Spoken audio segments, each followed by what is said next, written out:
J-1 pour l'équipe de chiens des cimes. 5 chercheurs vétérinaires de l'UMES, du laboratoire Intervet et du CRESA, et 6 unités cynotechniques civilo-militaires sont venus de toute la France pour participer à l'étude scientifique de 3 jours au cœur du massif du Mont Blanc. Le but, étudier le travail de 10 sauveteurs hors du commun afin d'améliorer leurs conditions d'intervention en milieu extrême et sauver ainsi plus de vies humaines. On reste comme ça 30 secondes et c'est parfait. Et donc là, on va pouvoir analyser tout simplement son rythme cardiaque, son activité cardiaque, voir si le cœur bat normalement ou non.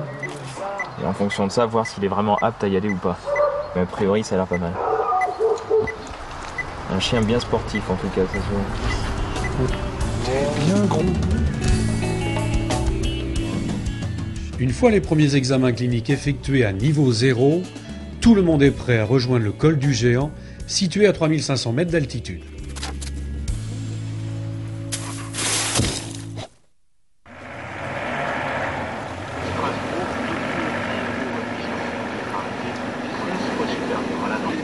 6 heures du matin, direction la drop zone de Chamonix. Il faudra 15 minutes de vol en hélicoptère pour rejoindre le site du col du Géant, ce qui permettra de reproduire le plus fidèlement possible les conditions d'une intervention rapide par drop hélicoptère.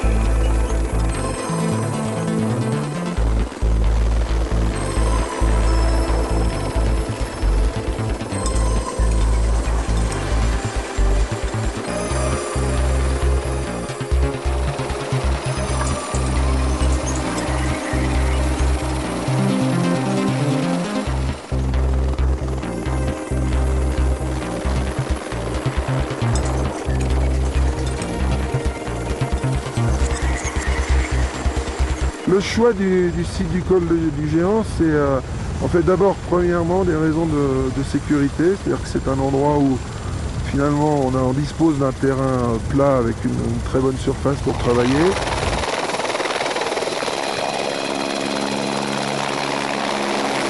C'est un site qui est en haute altitude, on est au-dessus de 3500 mètres. C'est un site sur lequel on peut faire travailler les chiens sans forcément les faire rechercher de personnes. C'est-à-dire qu'on a monté des chiens qui sont des chiens de recherche en décombre et des chiens de recherche en avalanche. Ils vont devoir travailler pendant 25 minutes de manière intensive et on alternera en fait les recherches et les courses sous forme de jeu de manière à les fatiguer.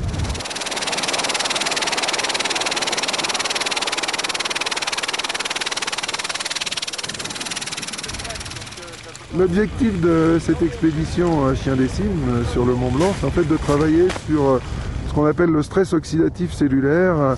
Grosso modo, lorsque le chien travaille, quelles que soient les conditions, et surtout si l'environnement est stressant, l'oxygène devient pour lui, pour ses cellules, un toxique.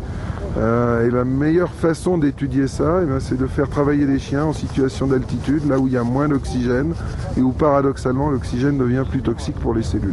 On va faire travailler ces chiens et regarder un petit peu ce qui se passe pour essayer de prévenir ce problème dans l'avenir, pour des chiens qui sont susceptibles d'intervenir sur des tremblements de terre en altitude, et puis également pour bien sûr le chien d'avalanche. Sur ce grand plateau balayé par des rafales de vent glacé, le mercure frôle les moins 30 degrés. Toutes les conditions, froid et altitude, sont réunies pour le staff de Chien des Cimes. Avant de monter à 3500 mètres, on a examiné ces chiens en vallée, c'est-à-dire qu'on veut également regarder ce qu'est l'effet altitude en instantané. Donc les chiens, ils ont été prélevés, ils ont subi un électrocardiogramme avant de monter, au repos. Ils vont resubir un électrocardiogramme et une prise de sang juste avant de travailler. Et puis ensuite, on va les reprélever et refaire un électrocardiogramme et un examen complet après le travail. Aujourd'hui, Star a pour mission de retrouver 3 personnes préalablement ensevelies sous la neige. Une simulation d'avalanche pour le mettre en situation. Temps imparti, 20 minutes.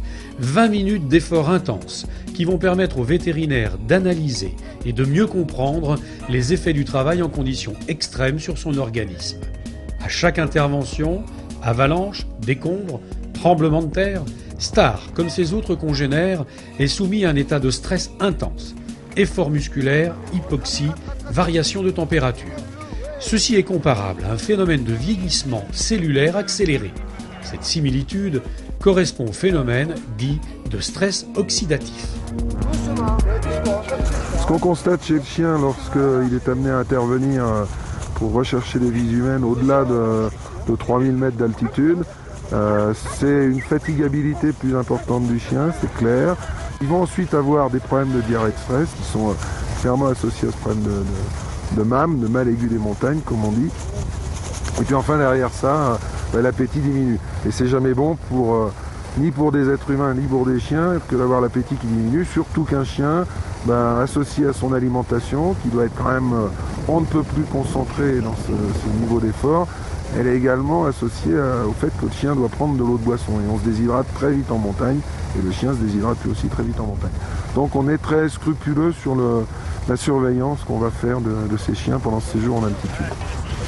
Le stress oxydatif cellulaire, en fait, c'est la conséquence du devenir toxique de certains atomes d'oxygène.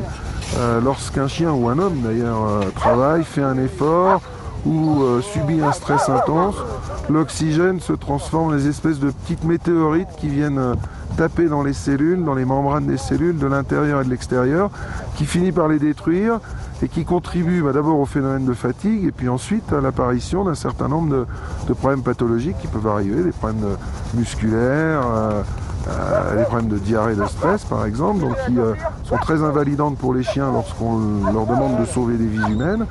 Donc on veut essayer de quantifier ça et puis de travailler dans le domaine de la prévention de ce stress oxydatif. Pour essayer de trouver des solutions dans le domaine de la prévention, on se tourne en fait vers l'étude de ce qu'on appelle des antioxydants. Alors il y a des antioxydants qui sont nutritionnels comme la vitamine E, la vitamine C, les polyphénols, toutes ces choses-là sur lesquelles il y a également des travaux qu'on conduit depuis quelques années. Et puis dans le domaine un petit peu plus médical, il y a des molécules qui sont très intéressantes comme la propintophiline et dans cette expérience en fait on a fait 2 lots de chiens, c'est-à-dire qu'on a des chiens qui reçoivent des comprimés placebo, il y en a lesquels il n'y a rien du tout, et puis des chiens qui reçoivent des comprimés de propintophiline, de manière à essayer de voir si on a un effet antioxydant efficace et protecteur des cellules dans ces situations à la fois d'environnement extrême, de travail très intensif et donc pour l'organisme de stress oxydatif.